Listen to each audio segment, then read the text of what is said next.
Hello guys, today is November 18th, Thursday, episode number 16.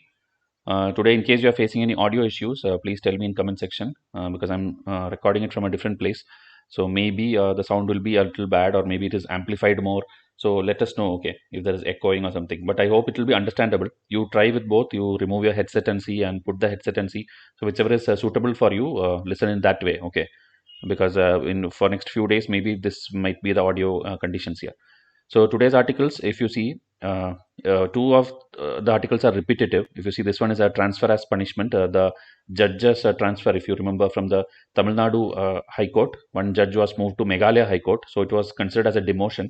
So that again, the same thing they have discussed here. There's nothing much here. Okay, so I'll just show you a list of the number of high courts in this country, just as a static portion. Else, in this article, there is nothing new. It's the same repetitive article.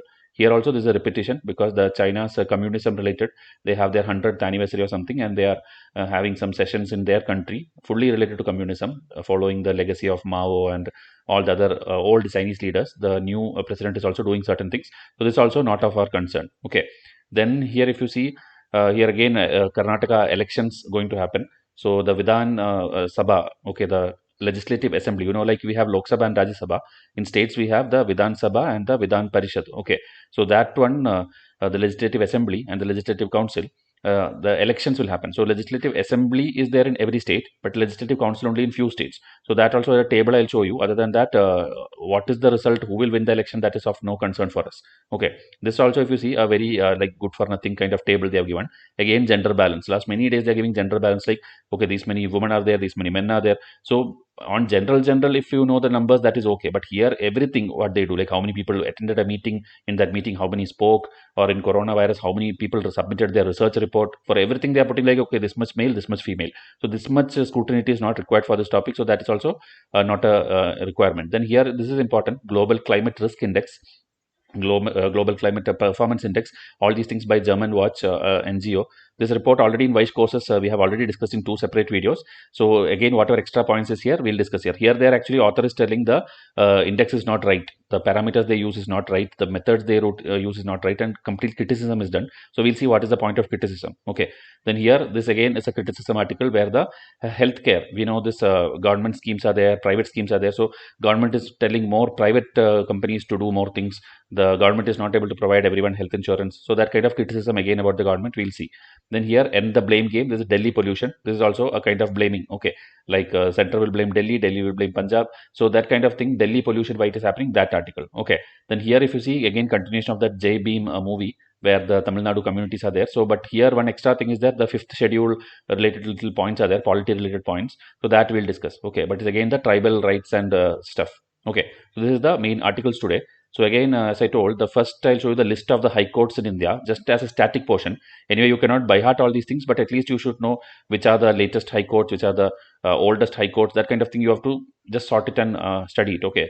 So here, if you see Andhra Pradesh High Court, after Telangana formation, Andhra Pradesh separate High Court at Amravati is being formed, and that is the latest one. Okay. And others you can see this Jharkhand, Chhattisgarh, and all around 2000 time it will be there. In Northeast around 2013 time it is there. Okay. And Telangana, if you see Telangana, Andhra was in 2019, and then Tripura High Court 2013. So these are the latest new high courts. Okay. And Bombay, if you see, right from 1862 it is there. Karnataka right from 1884 is there. So this kind of general idea you should have. Okay, this bench and all in other exams, right? The CDS exam or any other UPSC related exam which is not civil service, they even go into detailing of which bench is there or which has maximum number of benches. That kind of question comes. But hopefully UPSC will not ask it civil service. If they ask, then it will be like a disaster, same like this year. Okay, unwanted static portions they'll ask. Then about the Karnataka elections which is going on. So a general understanding you should have. For that, best source is Lakshmikant textbook only. Lakshmikant textbook, if you read, you will know what is the state assembly and state council and all. So here, if you see, there are 6 bicameral states. That is first thing. Okay, Maharashtra, Andhra Pradesh, Bihar, Jammu and Kashmir. Jammu and Kashmir is not there now. So I'll tell you the states in the next slide. Okay, properly. Here, if you see Vidhan Sabha, this is there in every state. Okay, Vidhan Parishad is there only in few states. So the basic difference you should know. This I'm not reading it out because in Lakshmikant better explanation is there. But this is the static portion you have to study based on today's article. Okay, because Hindu will never teach you static part. They will just tell you the fighting which is going on and whatever. Okay, so students don't feel like we are not teaching you this because this is not part of this video. Okay, in our polity already lecture series are going in English and Hindi. These chapters will be taught to you. Okay, but you should go and do as a homework to enhance the editorial reading which you are doing today. Okay, so what is their term and all? This is 5 years, but this is 6 years, and this will be a permanent body like Rajya Sabha because every 2 years people will be retiring. So that kind of very basic thing. Okay, speaker, chairman, basic things. Okay, then again, if you see, these are the different states. Okay, Andhra, Bihar, Jammu and Kashmir.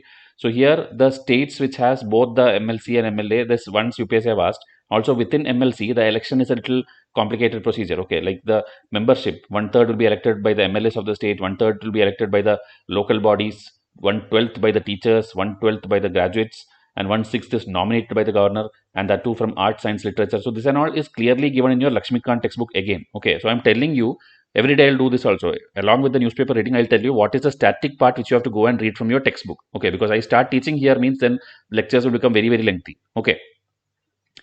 So all this, as I told, is part of the free coaching, and this is the video in Vysh courses channel, climate risk index. Okay, and many days before climate performance index also we have told, both are by the same body and almost the same kind of ranking will come. So that also we have already discussed. But if you see, only 67 people have seen.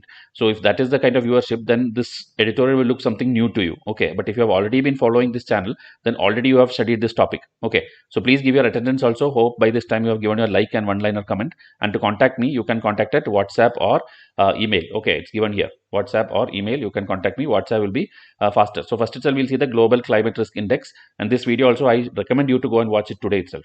So into this COP26 summit, which is in Scotland, which happened there, everyone are telling their own concerns.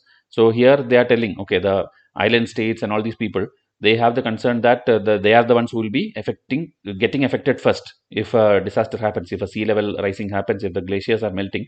They are the ones who are going to go under the ocean. So they are telling about the failure to provide critical adaptation finance. Okay, meaning the developed countries are not giving the finance, and also not properly measuring the extent of loss which will happen, how many lives will get affected. All these things are the failures of this world bodies. Okay, so IPCC, you know, is a body under this United Nations, has a definition for climate risk, and it is telling about the likelihood of unfavorable impact occurring as a result of severe climate event interacting with vulnerable environment, social, economic, political, cultural conditions. So anything is getting impacted by an adverse effect of the climate. This all will be called as climate risk. Okay, the term climate risk they have defined. So if you can by heart it, it's good for you. You can write exactly like this. Okay, that the proper legal definition of climate risk. Okay, so again, this, if you see, the climate risk index is a thing published by German Watch, which is a non-profit organization. Okay, so in that recently 2021, India is among the top 10 rank. So 180 countries have been ranked in that based on different things like extreme weather event and associated socio data data from older data 2000 to 2019, whatever is the statistics. Based on that, they are predicting, okay, like it will become like this by 2025, to be like this, and who are more vulnerable. So they have done. So now this author has given a lot of criticism about this particular ranking system. Okay, one thing is it is using historical data, so it can do predictions, but it can never give a linear forecast, meaning currently what is suddenly happening, suddenly a depression is forming in the Bay of Bengal, suddenly some glaciers are melting. So there will be certain things also which you cannot calculate by historical data. So that is one thing. So because of that, he is telling there is deep fault line in the methodology and interpretation, and so this report should not be believed just like that. It should be treated with caution. Okay, you just because they told, okay, these many countries are safe, you cannot believe that report because their methodology is wrong. So now in the next slide I'll show you what all are the things they use. The indicators which they use in this report is number of death per 1 lakh inhabitants, then sum of losses in purchasing power parity, that is in US dollars, then losses per unit of the GDP. These are the 4 indicators. Okay, some are relative type and some are absolute type. So they have told this is the indicators. But now they are now going to give little bit criticism about that. Like first they are telling these are all macro indicators. Okay, these are all macro indicators. So in the second point, they are continuing that only. Instead of that, you should use micro indicator, in which you will not just tell the depth, you should tell all these things. Okay, the errors, the delay errors and all, whatever happens, that and all you should consider. And if you see, a list of micro indicators are given. Okay, the number of people injured, the loss of livestock, the loss of public and private infrastructure, crop loss, and these are the other candidates for assessing the composite loss. So you cannot simply tell by the number of death that who is threatened or who is not threatened. This micro level you have to see, because these are also losses to people. Okay, so this is the point which they are telling to criticize. Again, two more points are there. If you see, the index accounts for information on weather related events like storm, flood, temperature, etc., but it is omitting the geological incident like earthquake, volcanic eruption, tsunami, etc. Okay, so weather related thing is there, but geological incident is not there. It is not considering. Okay, then fourth one, the ranking is done by some data collection, right? So data is collected by some this kind of Munich's RENAT CAT service, and they are telling it is not valid data, it is not validated at ground level, so there is no guarantee that all these things are true. So the data collection itself they are questioning. Okay, the author. So this 3-4 points, if you want to criticize, okay, like people ask, like if UPSC ask, like global climate risk index, how much valid it is in today's context, something they ask, this article can help you earn points. So please make notes of it and use it accordingly. Okay, so again, they're telling any discussion about this kind of climate risk and all is incomplete without accounting for issues of uncertainty, scale, delays between action, everything you have to see, like what are the problems, whether we are taking actions, whether we have the funding for that, who is helping, every micro related details you have to have, and a comprehensive risk assessment framework should be there. Okay, so in India, country wise, if you see, every country will be doing certain things for this. So India has a latest thing called National Disaster Management Information System, NDMIS. So this one author is telling good things, because this one captures all the major climatic event. It is also having parameters like death, injury, affected population by category, that is economic wise, social wise, infrastructure wise, any losses, that to both weather and geological, everything we are covering. So this one author is praising. Okay, so this kind of thing we should deploy. So only then we will achieve the target envisaged in the SENDI framework. Okay, so in Hindu only this much is given, but I will tell you what is the SENDI framework also. Okay, so SENDI framework is actually for disaster reduction. Okay, like when we tell Kyoto Protocol, we know it is for greenhouse gas. When we tell Montreal Protocol, we know it is for the ozone layer. So same like that, SENDI framework is for disaster reduction from 2015 to 30. Okay, a new framework where they'll tell what all to consider.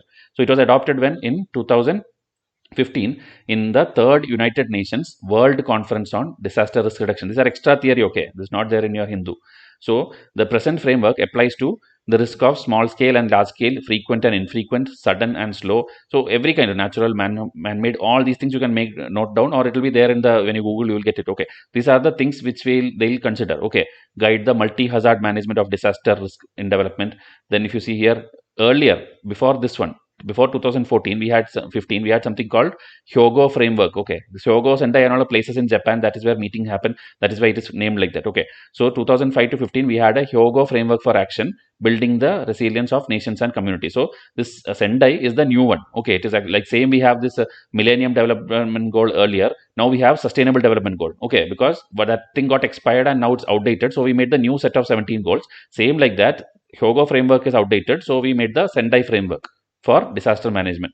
Okay, and in that, the 4 priority actions they are considering is, first is understanding the disaster risk, then strengthening the disaster risk governance to manage disaster risk, then investing in disaster risk reduction for resilience, then enhancing disaster preparedness for effective response, and to build back better in recovery, meaning all the stages. You have to understand it, you have to invest in it, government has to do something, you have to be prepared for it, you have to build back if something happened, recovery should be there, everything. Okay, reconstruction from the start to end, everything is considered under Sendai framework. So this is the first article. The climate risk report is criticized with some points, and India has a model, and that is in tandem with the Sendai model. Okay, now the second article is Delhi pollution. Delhi pollution is always a problem since many years, so that is always a blame game. So this article heading is like it is a blame game. So in NCR region, you know, in the winter season especially, there are many reasons. Okay, one is the monsoon is retreating. You know, the monsoon is now reached south, and in Karnataka, Tamil Nadu, Kerala area, it is like heavy rainfall now. Okay, so monsoon is retreating and the wind is dropping there. So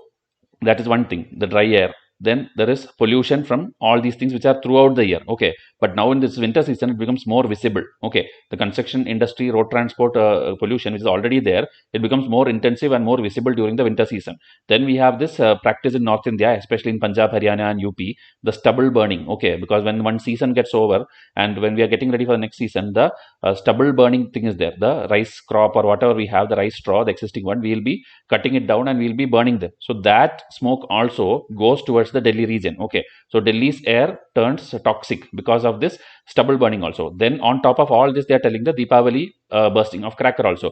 Okay, so this bursting of crackers happen throughout the year, but because the Delhi region and the circumstances and everything adds up to it, they are telling ban crackers and all. Okay, so that already green crackers was there. Supreme Court also told use green crackers, but that is only in paper. Okay, it is not widely available. Still, we have all the other kind of smoke producing, bad smoke producing crackers only. Okay, so the category, okay, the air quality goes from very what is a poor to severe level of categories it goes during the winter season.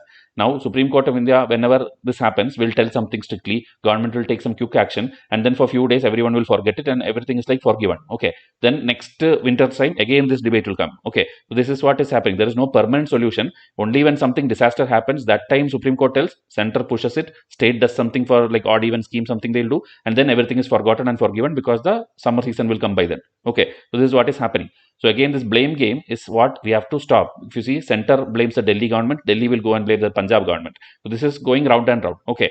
Only thing we noticed is in the lockdown period when the vehicles were shut down, when the industries were shut down, that time we have been seeing clearer skies. So it is a proof that we are the ones causing the pollution. Okay. If we are sitting inside house, if we are reducing the pollution emission, then actually the sky can get clearer. Okay. So this we have to work for something, and also the stubble burning cannot be fully blamed because in sometimes it is just 4% contribution, sometimes it is 40%. So it's not like one thing is the main cause. Okay, everything is bit by bit contributing to it. So you have to do things. Okay. Also, when something disaster happens, suddenly you cannot shut down your power plant, suddenly your construction, because these are all the economy things. Okay, so you cannot suddenly shut it down in a moment's notice. So you have to look for long-term solution. Like we tried to ban the trucks which is entering into Delhi or something that we tried. Even now big expressways and all are coming, so it is going out of Delhi to avoid the pollution. Okay, but that and all, when you do that, it is affecting the economy also. Okay, so you have to go and target the root causes. What is the main problem? Because if you see, even there is road dust in the road, whichever dust is there, that is causing particulate matter to enter your lungs and all, and that is not very easy to fix. Okay, it is very difficult, and one of the like throughout the year it is there. Okay, so instead of blaming, you should have consistent effort to solve this. This is the only thing they have told. So I hope you have got some points, 3-4 points of what all causes the pollution and what you have to target and why is it so difficult to solve it. Okay, this is what was intended through this article. Now, health insurance or health. Okay, health, first thing in comment section, tell me whether health comes in union list or in state list or in concurrent list. Okay, and then where all it is covered, whether in fundamental rights we have talking about health, whether in preamble we have about health, whether in DPSP we have about health, fundamental duties we have about health.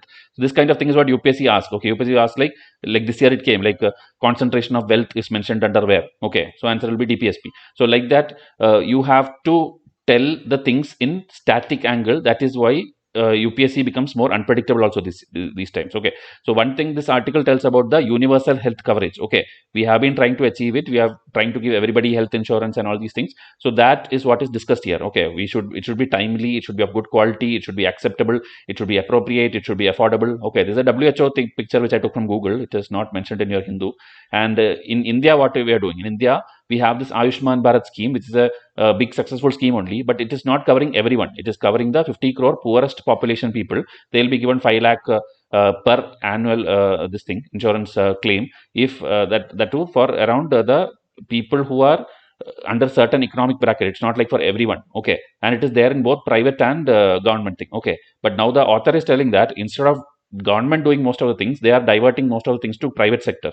That is why this article is being written. Okay, so this, if you see the SDG goal which I told, okay, SDG I think 3, okay, SDG we have 17 goals. SDG 3 is good health and well-being. Under that also there is a thing like achieve universal health coverage. So it is 3.8. Okay, so this 3.8 and all, if you by heart it in your mains exam, you can quote as per the SDG goal number 3.8, we have to achieve universal health coverage. So that if you put as an opening line, it will give you benefits. You cannot by heart all these numbers, I know, but whichever is there in editorials, this is what exactly will come in the exam also. Okay, so try to by heart it.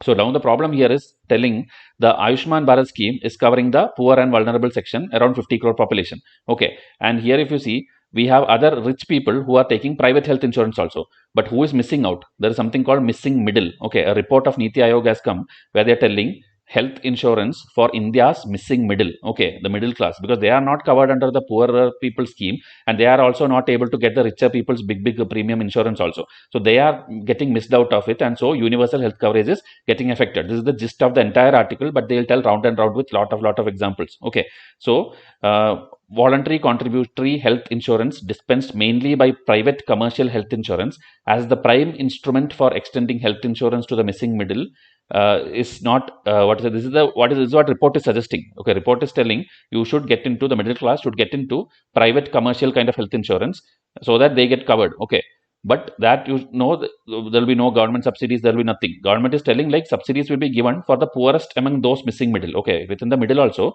the poorest among that lot, government will try to give subsidies. Remaining people have to take the private insurance which is available. That is what Niti Aayog report is suggesting. So that author did not like it. Okay, author is telling like the government itself should provide everyone the insurance. Okay, also because 10 years ago, a decade ago, this universal health coverage related vision was there. A high level expert group had a vision. In that also we are telling about that only. Private sector participation can be there as a help, but it should not be like it should be the main source of giving insurance or health sector. The government has to increase all their budgeting, the funding and all. Okay, that also I'll show you. Around I think only 1.2 or 1.3 percentage of the GDP is put for health sector now. Okay, even though we have a vision of putting it to up to 2.5 percentage, it is not achievable. Okay, as of now quickly. So again, if you see, no country has ever achieved UHC by relying predominantly on the private sources. Meaning, again, the author is telling that you have to not depend on private fully, then you will never achieve this one. Okay, universal health coverage. Okay, and this is not the best way forward. Significant levels of government subsidy to schemes, not for profit mode of operation, and some important guarantees for health. If government was doing, these things would have been there. Okay, significant levels of government subsidy will be there, not for profit mode it will be, and some guarantees of health will be there. But in private, there is no such thing. Okay, so Niti Aayog is ignoring these fundamental things. That is what he is telling, author is telling. Okay, now for hospitalization, okay, there is a two type of thing. One is in hospitalization, you have the expenses, okay, the treatment and all, and one is after the hospitalization, the operation post thing, okay, that I'll show you in the next slide. So two types of thing are there. So Niti Aayog is telling for hospitalization type, the pre one, in that we can propose a model which is similar to Arogya Sanjeevani scheme, okay, where low premiums will be there, low projected premiums of around 4,000 to 6,000 per family per annum will be there, and then around 5 lakh 10 lakh coverage you will get. Okay, this and all you don't have to buy heart, but they're telling this kind of model can be planned. Okay, where center is having a great role, and then also a commercial little bit of private this thing also there. Okay, but again author is not happy with that. Okay, because when you do that kind of thing and all, where government is not fully involved, the infrastructure may not be good. It is like maybe you allow a little bit of government infrastructure, or maybe some just one or two doctors will be there, everyone will not be available. So this kind of things are there. Okay, so he is not happy with fully what this Niti Aayog report is suggesting and telling this model is vulnerable. Okay, so I'm just telling you gist of it because other things are all simply stories. Okay, then the example he's giving of Switzerland kind of country where predominantly everything is private insurer. Okay, but there are a lot of checks and balances existing. That's what he's telling. Okay, there in legislation itself some things are mentioned. Then not for profit thing is made mandatory. Then again risk discrimination are prohibited. So Switzerland has a very good model, he's telling, but India, such checks and balances are long shot in Indian scenario. Okay, meaning we are not going to achieve that kind of thing and all as of now, and neither the Niti Aayog report also had discussed anything of this sort now. Okay, so again, he is not happy with the what is written. Okay, again, if you see here, both these notions are likely to be far fetched in practice, and the model is likely to be characterized by widespread adverse selection. Notwithstanding, it is important to remember that even free of cost government health insurance for the poor has little penetration in the country. Okay, they are already giving the Arogya this thing and all, the Pradhan Mantri scheme. In that, it's even becoming free of cost. Everybody are not getting the benefit, and it's not penetrating properly. It is not reaching the last man. Okay, so then when you put something with little bit private health insurance and private this thing, what is the guarantee? It's obvious that it will not reach everyone. That is what he is suggesting. Okay, even the free of cost scheme is not reaching, then your private thing will not even reach.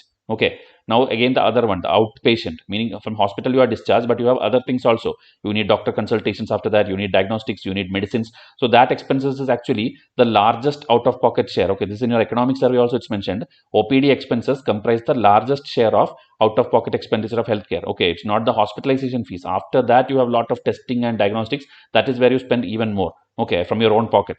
So again, he's telling this report, Niti Aayog report, proposes an OPD insurance with an insured sum of some 5,000 per family per annum.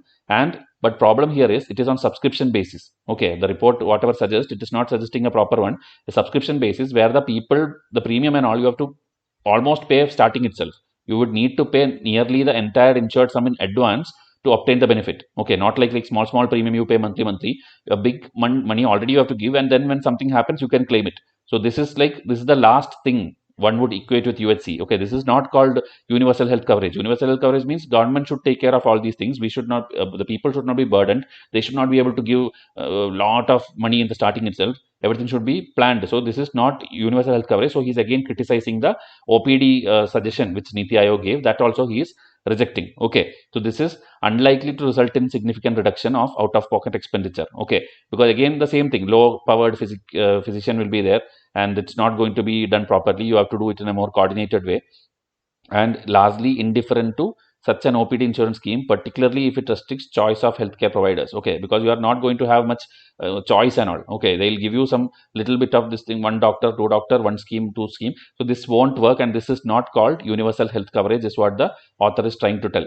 Okay, and the Niti report defies the universally accepted logic that UHC invariably entails a strong and overarching role for the government. Okay, this role for the government is his point. Okay, in healthcare, in particularly developing countries, government's role is the priority and it should be the highest. Okay, so this report is more about private health sector insurance. Okay, so this one is not right. So I think I'm repeating the same thing because this is how editorial is written. They take one point and they stretch it again and again. Okay, so again, no physical implication from the government, and this is an absurd idea. And if you see, this is the policy which we have. National Health Policy 2017 told by 2025, 2.5% of the GDP will be put in health sector. Okay, in other countries and all rich countries, already 8%, 10% and all is already into health sector. Okay, this is something we have to change. Okay, so let us not contradict ourselves so early. Okay, we are thinking of government will expand spending, but now we are telling private spending should be more. So this is like a contradiction. Okay, so that we should not arrive at so fast. Okay, so early we should not conclude at such a level like we will give everything to private, especially in times of this pandemic. This is how he has ended that article. Now, Jai Bhim, you know, the movie came where the Irudar tribe people were facing atrocities from the police and all in the 90s or those days. So one Vakil was there, Chandru, and that real life character he's playing. And now little more detailing about that is told. Now, as I told, I'll tell you what is the static portion you have to go and read for this article. Okay, one is this PESA Act, which again Lakshmikant very nicely bullet points he has given. So this you have to go and study. PESA Act, it's not mentioned in the Hindu. Okay, and this fifth schedule and sixth schedule, what is the basic difference? Okay, first thing you should know, one is for scheduled area, one is for tribal area, and especially the location differs. Okay, this one is actually for this AMTT. Okay, this Assam, Meghalaya, Tripura, Mizoram. In map, if you go and see, these four are like very near to each other. Okay, you know, 7, 8 northeast states are there, but these four are near to each other. Okay, so map wise, if you by heart, it will be easy for you. And then here this tribal dominated states in other things. Okay, no, not the northeast one, other states.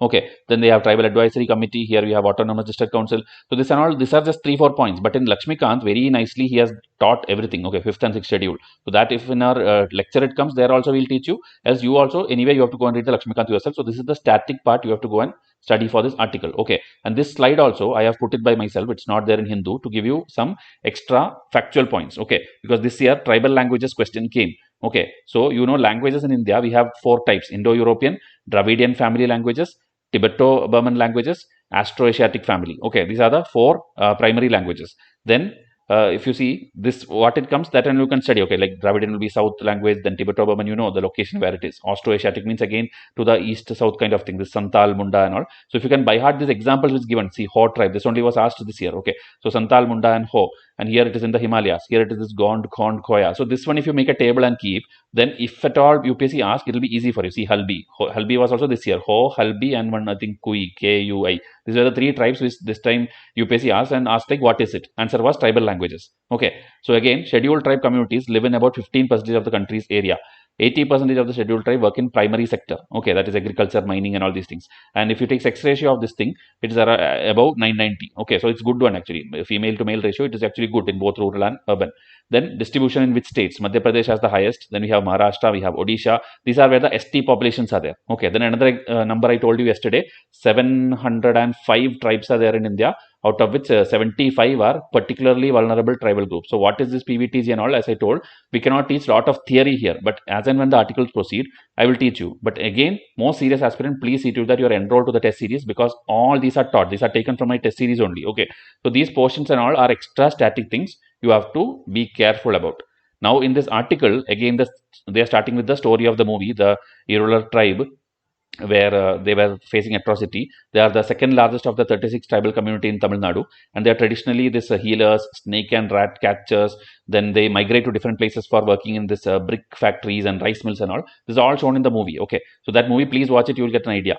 And also, these people are always having like criminal like atrocities. They are being put in wrong cases, false cases and all. Earlier in Britishers' time, we had this Criminal Tribe Act 1871, and then after independence, we have Habitual Offenders Act 1952. Under all this, they are suffering. Okay, they are put into this thing, and crimes and police atrocities are there. Government officials are not caring to them. Nobody takes up their case, and they are always like dying in jail. Okay, so this kind of things used to happen once upon a time, and this film is about that. So after this film, now many people have come up and giving a lot of funding to them. Lot of, even the actor himself has given some 10 lakh rupees to their tribe people and all. So many things are happening now, and it's coming into forefront. And Tamil Nadu has already passed some 2021 act also, that I'll show you at the end of this article.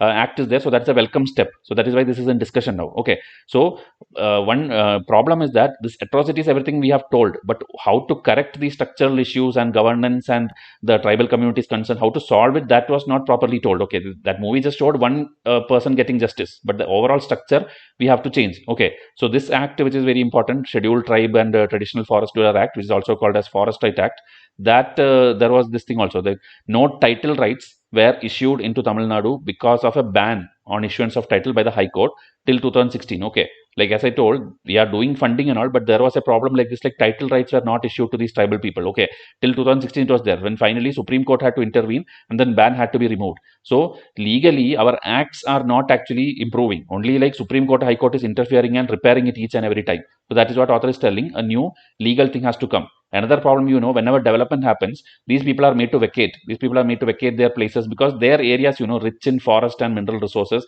and even corporate interest will be there. Government also will want to make a lot of things there, lot of development activities. So these people have to either excluded or inclusion. Okay, like forced inclusion into the mainstream. That is where other urban people live. There you are forcefully trying to make them live. Okay, which they are not used to. They are used to live in the forest culture.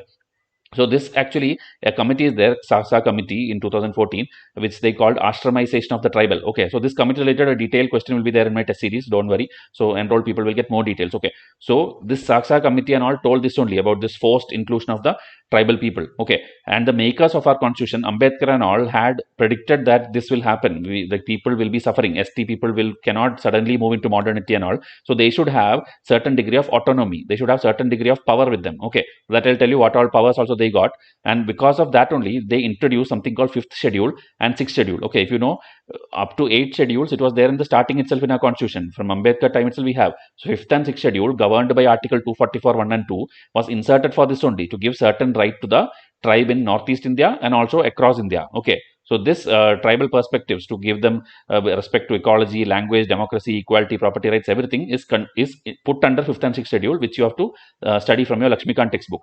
Now here I will tell you another committee name, this Mungekar committee in 2009. Okay, he told something like constitution within constitution. That is, 5th schedule is called constitution within constitution. This is a very important point. Okay, UPSC can ask you, okay, about which schedule did this committee tell. If they ask, UPSC ask, you should not tell it's an old current affair, because it is there in today's editorial. Okay, then it allows for the creation of scheduled areas by the President of India, but no criteria is mentioned regarding the creation of scheduled area. Okay, President can create under the 5th schedule, but criteria is not there. So some factors are there which under this another one, Debar Commission 1960. Okay, so this committee told it's a constitution within constitution, and this committee told the criteria by which President can put the scheduled areas. Okay, so one is this preponderance, that is a majority. Majority of the tribes live in the area there. Population is a majority. Then compact and reasonable size, underdeveloped nature of the area, then marked disparity in the economic standards of the people. These are certain criteria which they decide, like, okay, this area should be declared as a scheduled area. Okay, so please note it down, it's important. Okay, now 2011 census, if you take, 1.1% ST population is living in Tamil Nadu. Okay, now in that there are certain areas, some development blocks, which is this Kallarayan Hills, Koli Hills, then Erkard and Javadu Hills. These 4 places have a lot of ST population, 80-90% and all, but it is not yet under the scheduled area. That is what author is telling. Literacy rate is also low, 44% and 62%. When overall Tamil Nadu has 80%, they have lesser. Okay. Even non-agricultural main workers, because when there is non-agriculture, that is when you tell it is urbanization, right? So urbanization also, if you see, less than 10% in this 3 of the 4 blocks. Okay, so overall this place is qualified, these 4 places are qualified for scheduled area. That is what the author is telling. Okay, again, some surveys they are telling. One is this National Family Health Survey, in which they are telling numbers. Okay, if you see this much percentage ST population have only this much percentage population have access to fuel, clean fuel, concrete house and sanitation facility. Then one more report by Madras Institute of Development Studies, they are telling agriculture size land which they have is just 1.42 acre. Okay, and around 52% people are landless. Okay, so these are data which you can use if you want.